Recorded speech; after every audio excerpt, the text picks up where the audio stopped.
नमस्कार मित्रों, स्वागत है हमारे चैनल रिसर्च सेंटर में। मित्रों, आज का विषय बहुत ही लाभदायक और चमत्कारी है। आज हम बात करेंगे होश में ध्यान का अनुभव। एक व्यक्ति ने कहा, जो होश में ध्यान करने के लिए कहा गया है वो हम अपने काम में, ऑफिस में, दुकान में कार्य करते समय कैसे आचरण में लाएं? होश में रहने पर ध्यान जाए तो काम कैसे हो? काम में होते हुए होश का क्या स्थान और साधना हो सकते हैं? 2-3 बातें ख्याल में लेनी चाहिए। एक, होश कोई अलग प्रक्रिया नहीं है। आप भोजन कर रहे हैं तो होश कोई अलग प्रक्रिया नहीं है कि भोजन करने में बाधा डाले। जिससे मैं आपसे कहूँ कि भोजन करें और दौड़ें, तो दोनों में से एक ही हो सकेगा, दौड़ना या भोजन करना। आपसे मैं कहूँ कि दफ्तर जाएं तब सोएं, तो दोनों एक ही हो सकेगा। होश कोई प्रतियोगी प्रक्रिया नहीं है। भोजन कर सकते हैं होश रखते हुए या बेहोशी में। होश भोजन करने में बाधा नहीं बनेगा। होश का अर्थ इतना ही है कि भोजन करते समय मन कहीं और न जाए, ध्यान भोजन करने में ही हो। मन कहीं चला जाए तो भोजन बेहोश हो जाएगा। आप भोजन कर रहे हैं और मन दफ्तर में चला गया। शरीर भोजन की टेबल पर और मन दफ्तर में, तो ना तो दफ्तर में हैं आप और ना ही भोजन की टेबल पर हैं आप। क्योंकि मन वहां नहीं रहा, तो वो जो भोजन कर रहे हैं वो बेहोश है, आपके बिना हो रहा है। इस बेहोशी को तोड़ने की प्रक्रिया है होश। भोजन करते वक्त मन भोजन में ही हो, कहीं और ना जाए। सारा जगत जैसे मिट गया, सिर्फ ये छोटा सा काम भोजन करने का रह गया। पूरी चेतना इसके सामने है।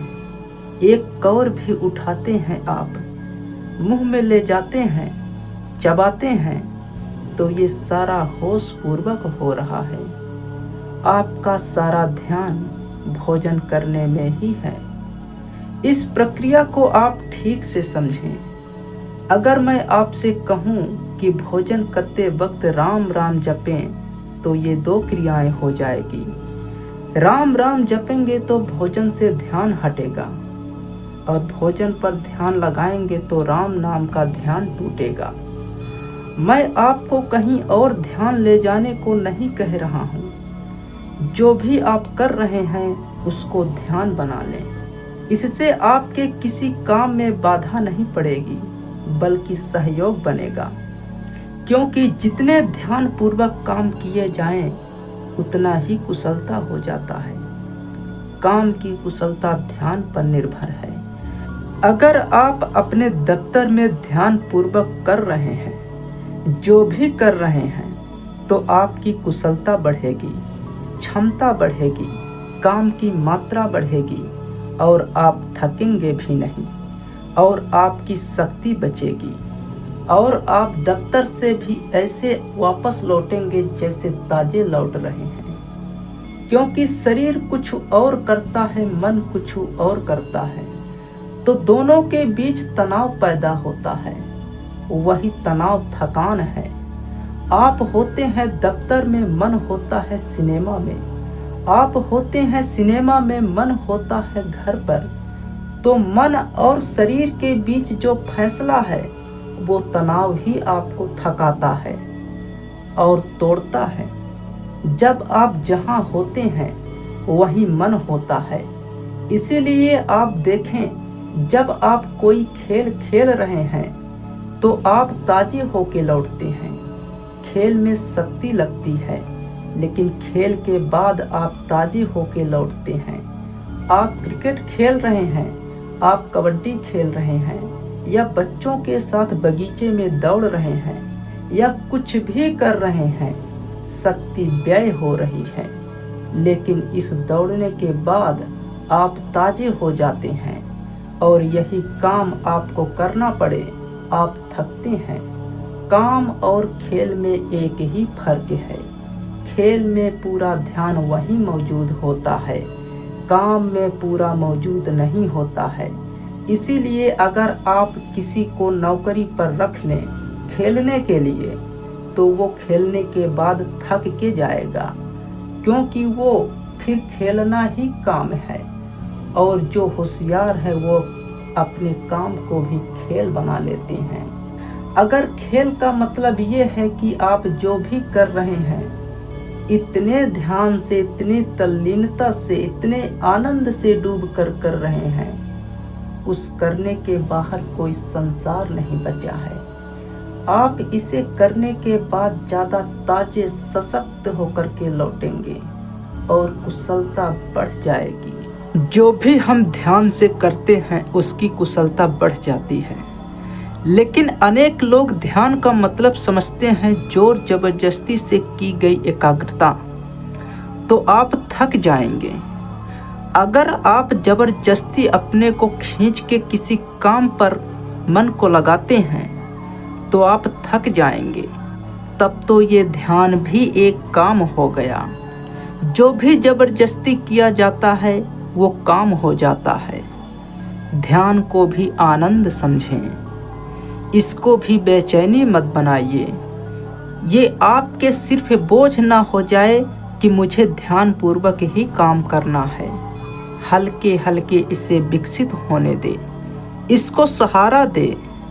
जब भी ख्याल आ जाए तो होश पूर्वक करें, भूल जाए तो चिंता ना लें। जब ख्याल आ जाए फिर होश पूर्वक करने लगें। अगर आपने तय किया कि अब मैं काम अपना होश पूर्वक करूँगा, तो आप कर पाएंगे।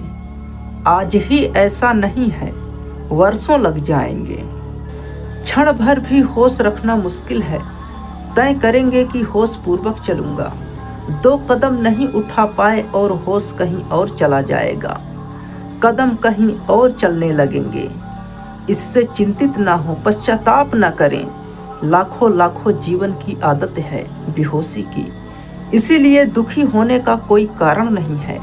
हमने ही साधा है बेहोशी को, इसीलिए किससे शिकायत करने जाएं। और परेशान होने से होता कुछ नहीं। जैसे ख्याल आ जाए पैर बेहोशी चलने लगे, मेरा ध्यान कहीं और चला गया था, आनंद पूर्वक फिर ध्यान को लाएं। इसको पश्चाताप ना बनाएं, इस संबंध से दुखी ना हो, इससे पीड़ित ना हो। इससे ऐसा ना समझे कि ये अपने से ना होगा। यह भी ना समझे कि मैं तो बहुत दीनहीन हूँ, कमज़ोर हूँ, मुझसे होने वाला नहीं है, होता होगा महावीर से अपने बस की बात नहीं है। बिल्कुल ना सोचे। महावीर भी शुरू करते हैं तो ऐसा ही होगा, कोई भी शुरू करता है तो ऐसा ही होता है। महावीर इस यात्रा का अंत है। शुरू में वो आप जैसे हैं, अंत आपको दिखाई पड़ा है महावीर के शुरुआती का तो आपको कोई पता ही नहीं है। शुरू में ही सभी के पैर डगमगाते हैं। छोटा बच्चा चलना शुरू करता है, अगर वो आपको देख ले चलता हुआ और सोचे कि ये मुझसे ना होगा। आप भी ऐसे ही चले थे, आपने भी ऐसे ही कदम उठाए थे और गिरे थे, और 2 कदम उठाने के बाद बच्चा फिर चारों हाथ पैर से चलने लगता है, सोच के कि ये अपने से ना होगा। यह भूल ही जाता है कि 2 कदम से चलना था, फिर चारों से घिसकने लगता है। प्रमाण को तोड़ने में भी ऐसा ही होगा। 2 कदम आप होश में चलेंगे, फिर अचानक 4 हाथ पैर बेहोशी चलने लगेंगे। जैसे होश आ जाए फिर खड़े हो जाएं। चिंता मत लें इसकी कि बीच में होश क्यों खो गया। इस चिंता में समय और शक्ति खराब ना करें, तत्काल होश को साधने लगें। अगर 24 घंटे में 24 क्षण भी होश सध जाए तो आप महावीर हो जाएंगे। इतना भी बहुत है, इससे ज़्यादा की आशा मत रखिए, अपेक्षा मत करें। 24 घंटे में अगर 24 क्षणों को भी होश आ जाए तो बहुत है। धीरे धीरे क्षमता बढ़ती जाएगी।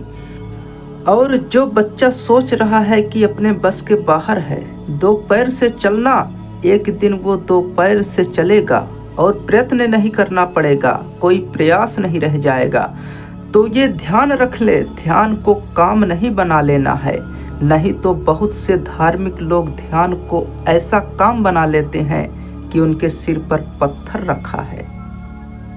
इसकी वजह से उसकी क्रोध बढ़ जाता है, क्योंकि जिससे भी बाधा पड़ जाती है उस पर वो क्रोधी हो जाते हैं। जो काम में उनका ध्यान नहीं टिकता वो उस काम को छोड़कर भागना चाहते हैं। जिनके कारण असुविधा होती है उनका त्याग करना चाहते हैं। ये सब क्रोध है। इस क्रोध से कोई हल नहीं होगा। साधक को चाहिए धैर्य रखें और तब दुकान भी जंगल जैसी सहयोगी हो जाती है। साधक को चाहिए अनंत प्रतीक्षा और तब घर भी किसी भी आश्रम से महत्वपूर्ण हो जाता है। निर्भर करता है आपके भीतर के धैर्य, प्रतीक्षा और सतत प्रयास पर। प्रयास तो करना होगा, लेकिन उस प्रयास को एक बोझ जो बनाएगा वो हार जाएगा। जीवन में जो भी महत्वपूर्ण है वो प्रतीक्षा से, सहजता से, बिना बोझ बनाए प्रयास से उपलब्ध होता है। सच तो ये है, हम कोई भी चीज आज भी कर सकते हैं, लेकिन अधैर्य ही हमारा बाधा बन जाता है। उसे उदासी आती है, निराशा आती है, हताशा पकड़ती है और आदमी सोचता है नहीं ये अपने से ना होगा। ये जो बार बार हताशा पकड़ती है ये अहंकार का लक्षण है। आप अपने से बहुत ज़्यादा अपेक्षा कर लेते हैं और वो अपेक्षा अहंकार है। एक क्षण भी होश सधता है तो बहुत है। एक क्षण जो सधता है कल 2 क्षण भी सध जाएगा। और ध्यान रहे, एक क्षण से ज़्यादा तो आदमी के हाथ में कभी होता नहीं। 2 क्षण तो किसी को इकट्ठे मिलते नहीं, इसीलिए 2 क्षण की चिंता भी क्या। जब भी आपके हाथ में समय आता है एक ही क्षण आता है। अगर आप एक क्षण में होश साध सकते हैं तो समस्त जीवन में होश सध सकता है।